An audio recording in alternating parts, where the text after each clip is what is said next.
सीम साहब, ये जो मैं है इससे हटना पड़ेगा। और जिस तरह शाहिद आफरीदी साहब ने कहा है कि कप्तान सुन नहीं रहा, ये दो तीन चीज़ें एक ही जगह पर जाकर आती हैं कि ये एक चौरंगी सी नज़र आती है, आपने घूम के वहीं पे ही आना है तो वहीं पर आ रही है। अगर गलत फैसले हो रहे हैं, ये नई चीज़ नहीं है। अब ये देखें आप, ये नई चीज़ नहीं है। इस तरह की बातें पहले भी हो रही थी, ऐसी शिकायत मेरे तक भी आ सकती थी। ऑब्वियसली जब मैं टीम के साथ इन्वॉल्व था तो हेड कोच से भी बात होती थी, स्पोर्ट्स स्टाफ से भी होती थी। वो एक ही बात करते थे, ये हमारी बात नहीं मानते, स्ट्रेटजी जो बनती है अंदर जाके ये चेंज कर देते हैं, प्लेइंग 11 में हमारी नहीं सुनी जाती है। तो ये शिकायत आपके पास पहले से मौजूद थी, लेकिन फिर भी धक्के से हम काम चला रहे थे। एज अ चीफ सेलेक्टर मुझे उतनी ज़्यादा वो अथॉरिटी शो करनी पड़ी शायद जितनी नॉर्मली आपको नहीं करनी पड़ती, चाहे वो सिलेक्शन के ऊपर, कुछ लड़कियों के ऊपर। मतलब नहीं जी, मुझे ये लड़का नहीं चाहिए।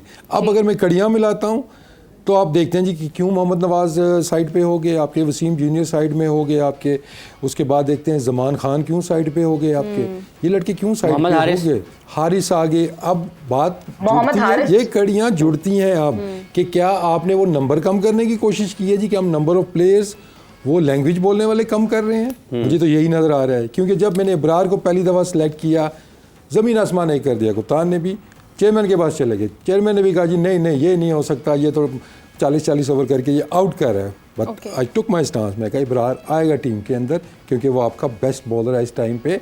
उसको पिक किया, पिंडी टेस्ट में उसको नहीं खिलाया गया, पूरे तरीके से हारे। अगला मैच वो खेला, सेम अप्लाई हारिस। और इसके एटीट्यूड का मसला है। एक तो एटीट्यूड का हमें मतलब ही नहीं पता है क्या, सिर्फ क्या था कि एटीट्यूड का मतलब नहीं जानते हैं। और इस पर मजीद बात करेंगे। हमारे साथ वसीम साहब हैं, उमर फारूक साहब स्टूडियोज में मौजूद हैं, सुहेल तनवीर साहब भी हैं, और सवेरा भी न्यूयॉर्क से हमारे साथ जुड़ी हुई हैं। इस वक्त एक वक्फे का वक्त हुआ जाता है, वक्फे के बाद आएंगे और फिर यहीं से गुफ्तगू के सिलसिले को आगे बढ़ाएंगे। वेलकम बैक जी टू द प्रोग्राम जोर का जोड़। बहुत ही इंपॉर्टेंट डिस्कशन ब्रेक से पहले भी जारी था और एक अहम गेस्ट हमें ज्वाइन भी किया है सेट पे, डॉक्टर मात हमें ज्वाइन कर चुके हैं। थैंक यू डॉक्टर मात फॉर योर प्रेजेंस हियर। आज वैसे इमरान साहब को बड़े अपने सिक्स पैक्स याद आ रहे थे, क्योंकि एक तसलसल से हमने इस जानिब गुफ्तगू को आगे बढ़ाया था। इस पे ये किस हद तक फिटनेस पर इसका ताल्लुक है, ये तो हम बात करेंगे। सुहेल की जानिब एक बार फिर बढ़ते हैं। सुहेल, जैसे कि इससे पहले आपने लाला को भी सुना, मोहम्मद वसीम को भी सुना कि ये जो फैक्टर्स हमने डिस्कस किए हैं, चाहे वो ग्रुपिंग के हवाले से हो, कुछ दीगर मामलात हो, ये एट दी एंड होता तो ये है कि खिलाड़ी को जाकर अपनी परफॉर्मेंस से अपना आप मनवाना होता है। तो ये जो फैक्टर्स होते हैं, ये चीज़ें होते हैं, लेकिन हमने अपने वहीं पे प्रोग्राम में गाहे बगाहे ये डिस्कस किया, कहीं ना कहीं असरअंदाज ज़रूर होते हैं खिलाड़ी पे जब वो फील्ड में आता है, ग्राउंड पे परफॉर्म करता है। सुहेल जी, ये भी देखिए लास्ट सेगमेंट में भी ये बात हुई। मैंने कहा था कि वी ऑल आर ह्यूमन, और आपके इमोशन से ये चीज़ें अफेक्ट करती हैं। जब आपके इमोशनली जब आप पे ये चीज़ें अफेक्ट करती हैं तो कहीं ना कहीं जाके आपकी परफॉर्मेंस पे भी ये चीज़ें असरअंदाज होती हैं।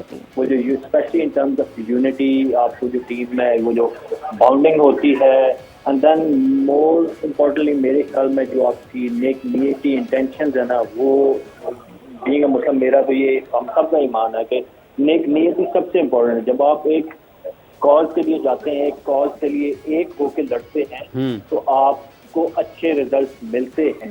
तो ऑब्वियसली अगर इस तरह की चीज़ें आती हैं तो फिर उसके रिजल्ट आपके सामने हैं।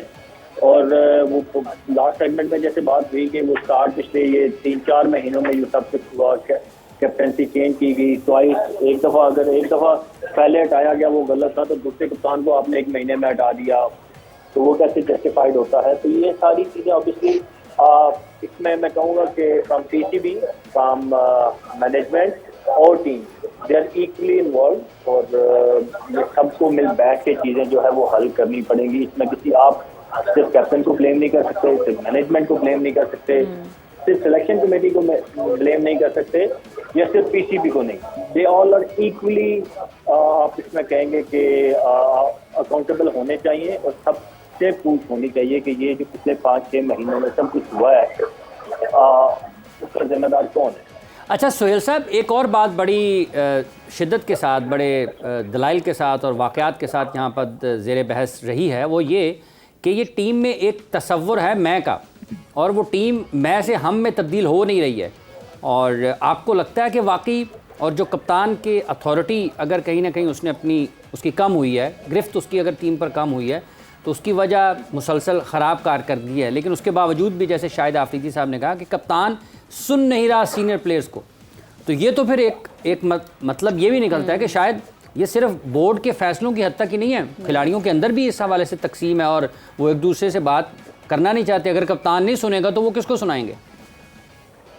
ऑब्वियसली देखिए ठीक है, एक लीडर होता है, बट वो लीडर अपने पूरे ग्रुप को साथ लेके चलता है। अकेला बंदा तो, अब जैसे मैं शाहिद भाई के अंदर खेला, मैं शोएब भाई के अंदर खेला, तो मैंने देखा है, हालांकि लीडर तो ये भी थे, कैप्टन ये भी थे, बट इन्होंने भी अपना एक कोर ग्रुप बनाया होता था 4 से 5 बंदों का, जो मुश्किल में ग्राउंड के अंदर भी इनको अपने आप मशवरा देते थे, या इवन प्लेइंग 11 या जो आपके 15 मेंबर स्क्वाड होता है, उसमें भी देखिए कहीं ना कहीं आपके जो कोर होता है उसकी स्टे होती है। माना ना माना अल्टीमेटली लीडर या कैप्टन का वो स्वाबदीद होती है, but at least we listen from your senior players. हो सकता है आप 4-5 ब्रेन मिलेंगे, 4-5 मशवरे होंगे, तो उसमें से यू कैन पिक बेस्ट। तो अगर आप कहें कि सिर्फ मैं हूँ, तो वो मैं से तो काम नहीं चलता, फिर मैं के रिजल्ट ऐसे ही आते हैं। मैं के रिजल्ट अबाउट मैं, it's about us. It's about us. देखिए इसमें मुझे बताएं कि वसीम अकरम वो गुड कैप्टन, ठीक है, बड़ी अचीवमेंट्स हैं उनकी, कहा जाता है जी कि वन ऑफ द हमारे जो बेस्ट कैप्टन हैं उनमें उनका नाम आता है।